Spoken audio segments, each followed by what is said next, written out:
Hello viewers, இன்றைக்கி நான் உங்ககிட்ட ஷேர் பண்ணிக்க போகிற கோயில் வந்து நாங்கள் ரீசெண்டாக விசிட் பண்ண கும்பகோணத்தில் இருக்கிற காசி விஸ்வநாதர் கோயில். இந்த கோயிலோட மூலவர் பேர் காசி விஸ்வநாதர், அம்பாள் பேர் வந்து விசாலாட்சி. இந்த கோயிலில் நவகன்னியரான கங்கா, யமுனா, கோதாவரி, நர்மதா, சரஸ்வதி, காவேரி, துங்கபத்ரா, கிருஷ்ணா, சரையு போன்ற புண்ணிய நதிகளுக்கு தனி சந்நிதி இருக்குது. ஏன்னு கேட்டிங்கன்னா, இதுக்கு ஒரு புராண கதையை சொல்கிறாங்க.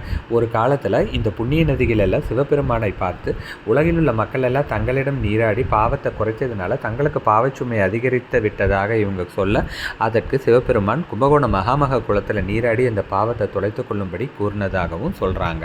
அதோடு மட்டும் இல்லாமல் இந்த கோயிலோட இன்னொரு சிறப்பு என்னன்னா, ராமர் ராவணனை அழிக்க இங்குள்ள லிங்கத்தை வணங்கி ருத்ராம்சத்தை பெற்றதாகவும் சொல்கிறாங்க. அப்படி ராமர் வணங்கிய லிங்கமும் இந்த கோயிலில் இருக்குது. அதுபோக 27 நட்சத்திரங்களுக்குரிய மரங்களையும் இந்த கோயிலில் வளர்த்துட்டு வராங்க. அதையும் இந்த கோயில் நீங்கள் பார்க்கலாம். புராண சிறப்புமிக்க இந்த கோயிலை மறக்காமல் நீங்கள் விசிட் பண்ணுங்கள் கும்பகோணம் போகும்போது.